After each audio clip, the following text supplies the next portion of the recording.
Good afternoon, everybody. And Jane, thank you so much for your warm and humorous, but accurate description of me, at least as far as the running is concerned. Jane, you are a fearless and effective civic leader, and you've been a great summer neighbor for many years. Praise and recognition, of course, is always nice. But receiving this award today from such a dynamic, cutting-edge, and high-impact group as Leadership Rhode Island is very special and very gratifying. I, like I'm sure many of you, love Rhode Island. And probably like many of you, at times I'm frustrated by it. But this state has been very, very good to me. It's provided me with a fascinating, fulfilling, and spiritually rich journey, along with wonderful friends, professional colleagues, and role models.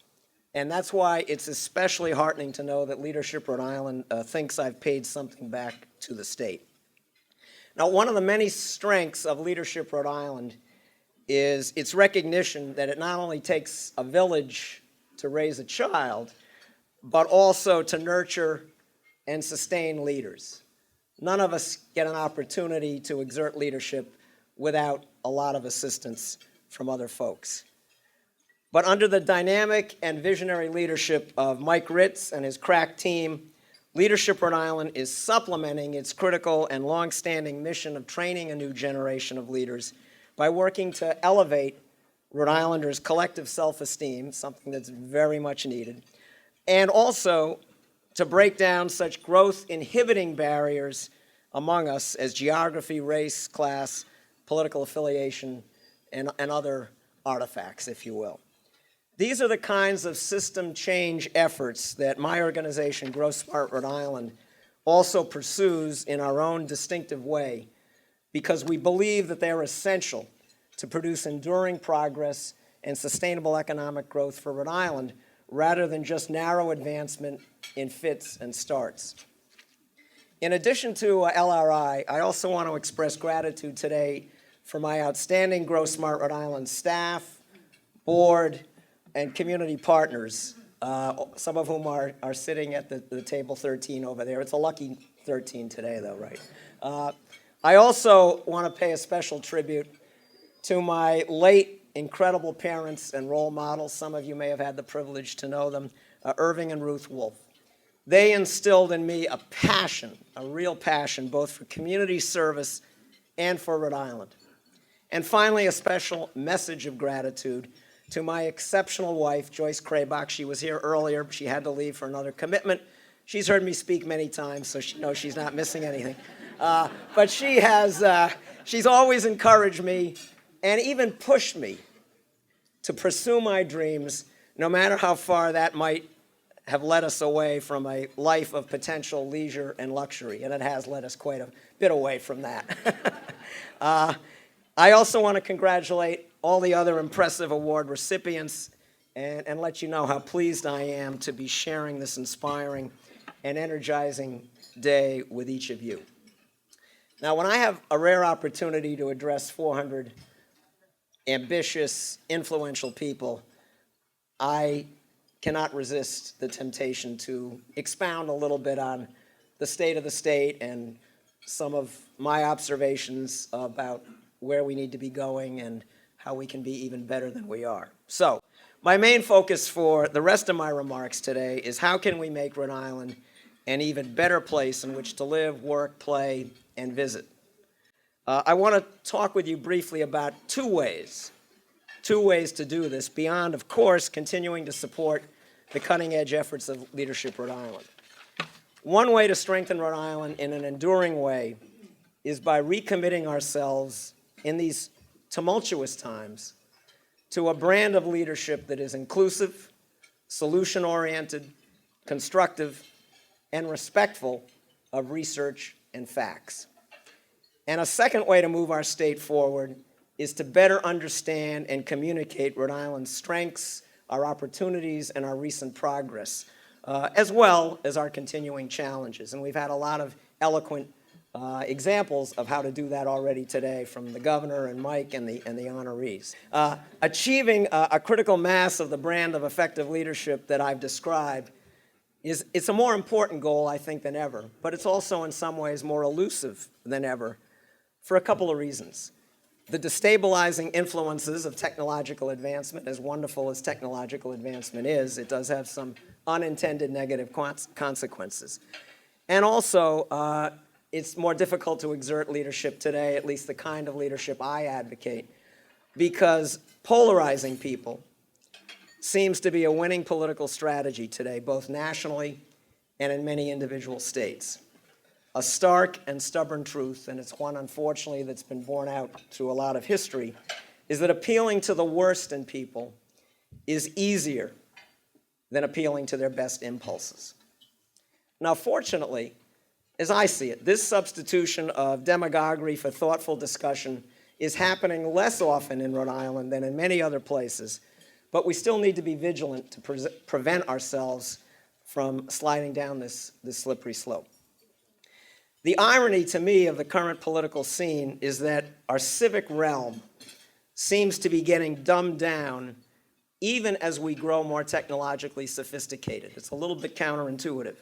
We have 24/7 access on the internet and electronic media to so-called breaking news. Everything's breaking news, of course, these days. But shrinking access to in-depth analysis of that news, partially because of print media's reduced resources and partially because of our collective reduced attention spans. For all of us seeking to exert constructive leadership, this places a premium on providing some perspective and some analysis about the key issues facing us, not just bumper sticker slogans. As civic leaders, we need to give the public a better ability to know when they're being conned. The ubiquity of information technology has another unfortunate consequence. It's pushing us to be reactive rather than proactive. I certainly have experienced that a lot, as I'm sure many of you have. I sometimes have to force myself to step back from the onslaught, the daily onslaught of emails, of texts and tweets to gain some perspective and engage in something beyond superficial analysis of the issues I'm trying to influence. With rabble-rousing, often marginalizing, thoughtful, research-based analysis, there's an urgent question we all need to be asking our associates, the media, and anyone else we can influence. And that is the leadership model that is best for our community one that is focused on listening or on shouting? Is it one that's focused on bringing disparate groups together or on deliberately dividing them? Is it one that's focused on expanding freedom or on narrowing it? Hopefully, Rhode Island can continue to be a far less polarizing and more thoughtful place than many other states. But that's only half the battle, in my view, about Rhode Island achieving its tremendous untapped potential. To achieve that still vast untapped potential, we also need to work more on a chronic problem that others have addressed a little bit today already, and that Grow Smart Rhode Island has been seeking to address for the last decade. And that is the state's collective low self-esteem and what I call knee-jerk negativity. Sometimes we in Rhode Island can be our own worst enemies through excessive cynicism and low expectations for our leaders that flow from that mindset. Now, this is not to say that Rhode Island is without serious flaws, serious challenges, and serious unforced errors. I'm a wolf, I'm not an ostrich. But what I am trying to say and what I'm advocating for is a more balanced and more realistic view of our state, one that acknowledges and celebrates our many assets and opportunities and gives due deference to our many noteworthy accomplishments. Now, here's just a representative sample of these accomplishments, again, from my own idiosyncratic view of the world. We've moved rivers, train tracks, and highways to create an urban renaissance admired and studied by people all over the world. We have, as the governor mentioned, had one of the most dramatic unemployment rate decreases over the last several years of any state in America. We've attracted branches in recent years of several large international companies to Providence, duly noted earlier this week by the New York Times. Our recent ranking by U.S. News and World Report as the second best state in America for attracting young adults in the 25 to 29-year-old age bracket is another noteworthy thing and kind of counterintuitive as we hear so much about the brain drain. Not that there isn't one, but we're bringing some good folks in as well.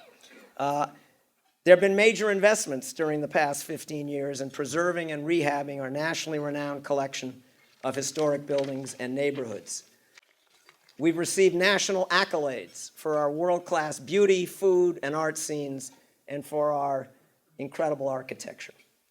We have a dramatically cleaner Narragansett Bay than 10 years ago, and certainly much cleaner than 40 or 50 years ago when I was growing up in Rhode Island. And that has resulted from a major public commitment, from major public investments in combating the combined sewer overflow problem. If we were the gang that couldn't shoot straight, we wouldn't be able to accomplish these kinds of things. And we have one of the lowest rates of people lacking health insurance of any state in America. Let's hope that continues. And one of the highest state rankings for energy efficiency. We've also seen an uptick in the number of farms in Rhode Island, which is a positive trend that strengthens our outstanding, albeit fragile, urban-rural balance.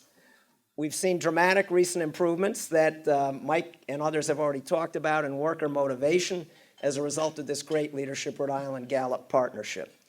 And there are pioneering efforts in Rhode Island, nation-leading efforts, to develop offshore wind energy facilities and to create a knowledge base through the CRMC, URI, and others for developing cutting-edge resiliency strategies to adapt to climate change. So we are an impressive place. We're doing great work. We make mistakes. We fall on our feet.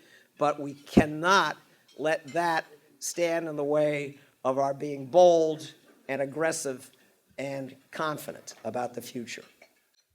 So these impressive advances need to be given at least as much attention as our still too frequent missteps on such issues as political corruption and state computer problems. And when we hear about these continued failings, and we do, and errors, we, I think, very much need to resist what's kind of a default stance in Rhode Island, a default reaction in Rhode Island, which is to conclude that all of this is part of a, quote, only in Rhode Island, unquote, phenomenon.